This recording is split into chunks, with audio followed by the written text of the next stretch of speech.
Hi, this is Stephanie Adams here today from MYOB Counselor to talk about getting clients out of nowhere, the art of service-based prospecting. This is a short video for MYOB Counselor, which is all about creating a community of private practice that is purposeful, profitable, and passionate.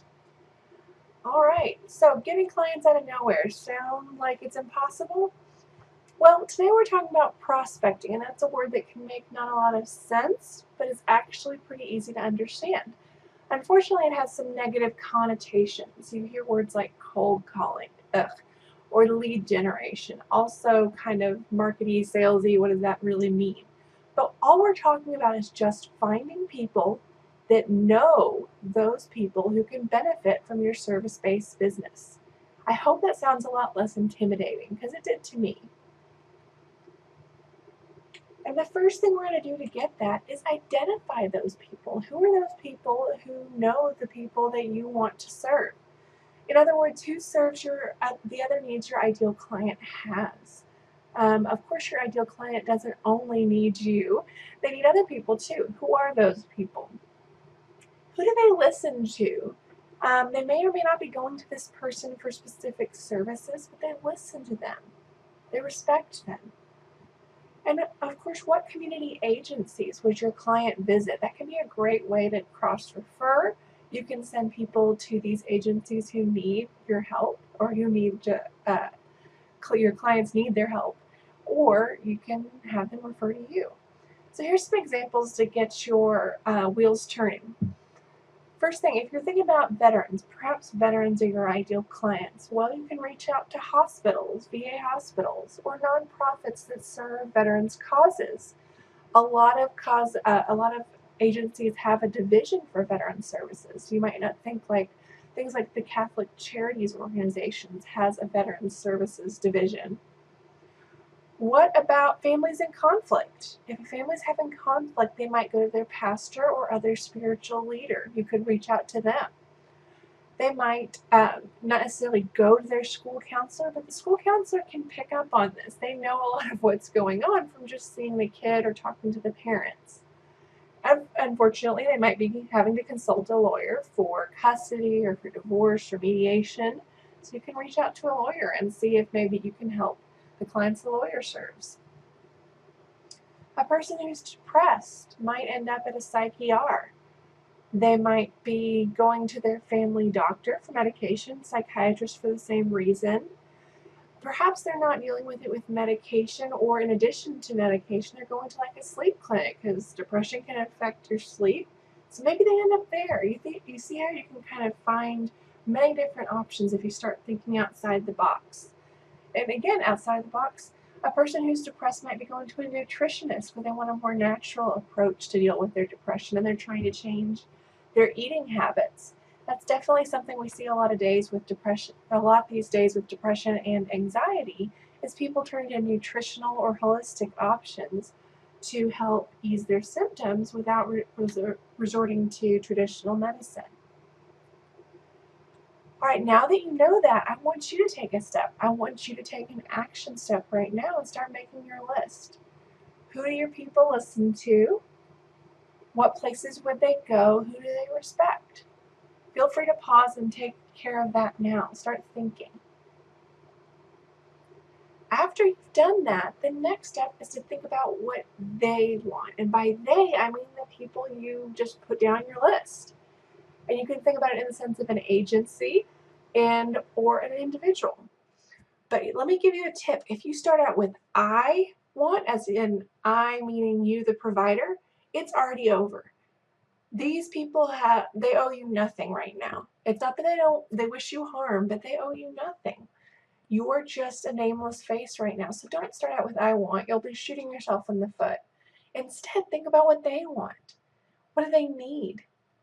Here's some examples. They may want referrals that are on their clients' insurance plans. If you can contact, especially any kind of medical agency, or perhaps a veterans organization, if you're on TRICARE, the military insurance plan, they want referrals that they can send to where their clients can use their insurance plans. I mean, that's a basic need. They want an easier way to collaborate with other providers on client care.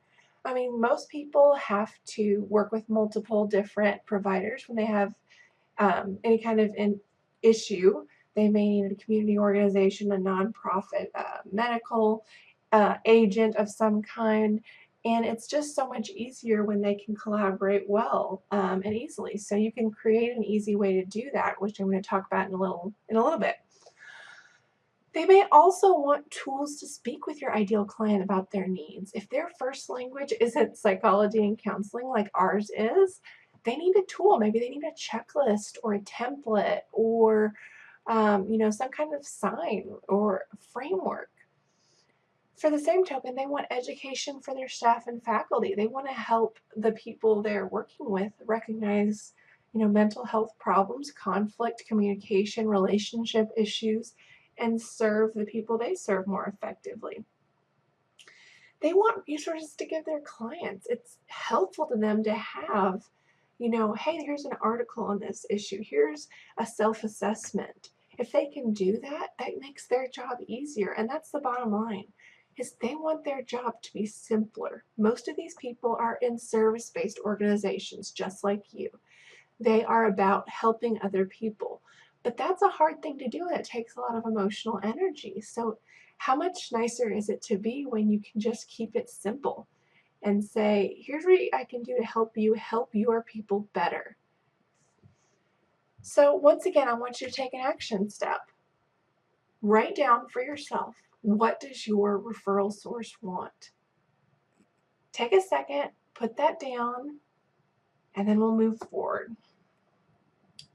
Next, you're going to ask, or you're going to have a mental framework change and start from a place of confidence. Why is this so important? Because desperation doesn't get you clients.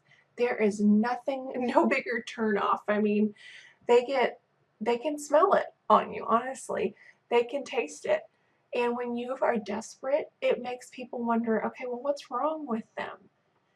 Now, you may feel insecure. All of us do at times, but you have to approach this whole conversation from a place of confidence. You have to know what you offer. You are not in this business because you're a person who hates other people and you want to see them suffer. You want to help them. So if you can sit there and know what you offer and know, okay, I'm here to help, that'll help you out quite a bit. So you're going to want to start there and know you have something to give. Even if you never say it to that referral source, if you know it, it'll come through.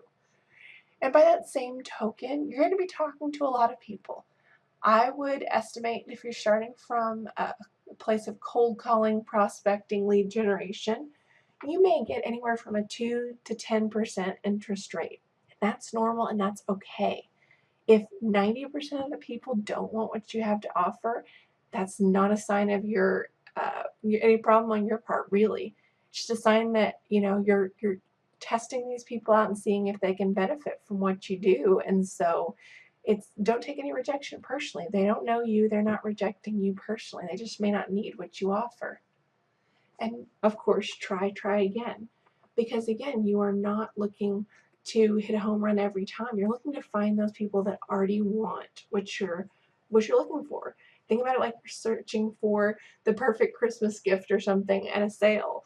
You're not going to find it right away, but you're going to find it because it's there somewhere. So take a moment and start from a place of confidence by identifying what you offer. Sit down, make a list, have a meditation exercise if that helps you, and think about, okay, I really do something. Here's what my clients benefit from when I talk to them. Once you've done that, you're going to want to start planning out that first content, because you've already started with getting the person, naming that person, identifying what they want. You're confident and charged up, so you need to start reaching out. If you can call them, usually that's better, but kind of read your community, because some people would much prefer to quickly reply to an email and set aside time to be on the phone. So think about what your referral group would probably want. Make your best guess, or ask them if you can. Do you prefer a call or an email? So if you do call, prepare to leave a brief but detailed message. because you want to give them a chance to call you back. And you may have to follow up. That's okay if you do. Just give them a little time, maybe 5 to 7 days, and follow up again. If they ignore you after the second time, maybe leave them alone. But that's okay.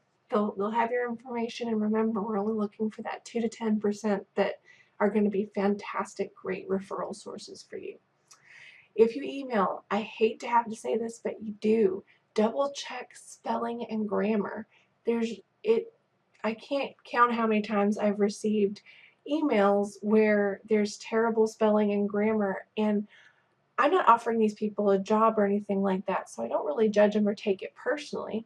But I keep thinking sometimes, like, if I were an employer and someone was coming to me for a referral source, or for me to send people their way, it could affect how I perceive them.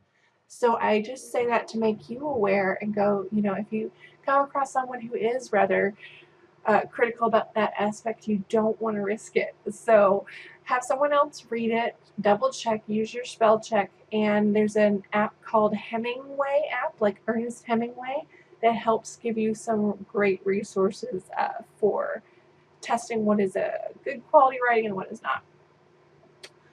So for both, whether you call or email, start with the benefit. I don't want you to have more than one sentence introducing yourself. Seriously, take one sentence of, okay, I'm so-and-so, and I'm a counselor in such and such who serves this person. So that's all you need. And then you start in with, I was going to see how I can help you with such and such. I was going to see if it would be beneficial for you to have this thing that, the resource, the template, the assessment, whatever you've come up with. And I think it was step 2, that what they wanted. So start with that, because these people don't have time. They're thinking about other things, and they're stressed out by their own workload. So immediately share with them, hey, I'm here to help. I'm on your side. And it's basically like you're joining or aligning with them. It's a good way to treat people in general, and it's definitely good for business as well. So write down your call and email template now. Think about maybe 2 paragraphs at most, and then you can make some notes on how to ad-lib from there when you get more conversation points from a call, or if you get a follow-up email. But I want you to keep it brief, simple, to the point. Remember, no more than one sentence introducing yourself, then straight to the benefits and your offer. And you will close with what we're going to talk about in step 5. And that is settle on your next step. Know what you want to have happen from every point of contact, from the email, from the call. Know what you want to do next. Don't start without a plan. It's going to be useless. So, what do you want to have happen next? There's a couple of options, and there's more than just I have listed here. But for an example, you might want them to set up a longer call with you. Hey, do you have time for a 15-minute chat? Do you have time to talk about your needs in this area? Do you have time to collaborate on a potential talk you can come give at your place of business? So if that's what you want to have happen, plan your whole script around getting that result. Share the benefits, and then make the offer. And these are all free things that are really hard to turn down if they're what you need. Maybe you want to get them on an email list so you can send out new things that you're doing. So think about your lead magnet, which we've talked about before. But if you have any questions, just shoot me a comment, and I can give you some resources about what a lead magnet is. Think about how you want to get them to sign up. Say, hey, do you mind if I get your email address to get you some more resources about this? I email, say once a month or once a week, whatever is normal. If you want the next step to be visiting their place of business, think about how to angle towards that. Like, what's a convenient time for you? What can you bring with you? I think coffee or baked goods are almost always a good bet. Plan on meeting elsewhere. If you think this person might benefit from getting out of the office, say, hey, can I take you to lunch? Yes, that can be a little bit more expensive, but it's usually a very small investment based on what you can get out of that. You may be looking at $20 to $50 for lunch, depending on where you go, and potentially a lifetime of referrals. And sending resources. If you want them to accept some great resources, like if you have a referral template, if you have an assessment, then plan out how you want that to happen and how you're going to close that offer. Again, I'm using these sales terms so you can see that that's what it's all about, but it doesn't have to be a sale of something that results in you getting money. It's a transaction, though, because you're giving them resources and you're hoping for the potential of them sending you referrals down the line. But regardless, you're giving them a great resource no matter what else happens. So if and when there is any indication of interest, make sure you ask if you can take your next step, whatever you decide your next step is. And have all the materials you need on hand ready to do that. If you are getting their email, just have a pen and paper to write it down. If you want to schedule something, have your calendar open. Just be ready. So right now, all you need to do is choose your one next step. More than one, and you won't get the results. It just won't happen. So just choose one thing and figure out how to do that. And that is our plan. That's how you can start getting clients out of nowhere. That's how you can get great results. So get started. Feel free to rewind to pause this video. There's no limit. Have fun with it, learn it, come back to it, and remember that you can do this. I've done this successfully. Other people I know and respect in private practice have done this kind of a process, so you can do it too. Hang in there, and if you're not already a member of MYOB Counselor, then shoot on over to myobcounselor.com and see more about what we do and consider joining our community. We'd love to have you. Take care, and I'll talk to you next time.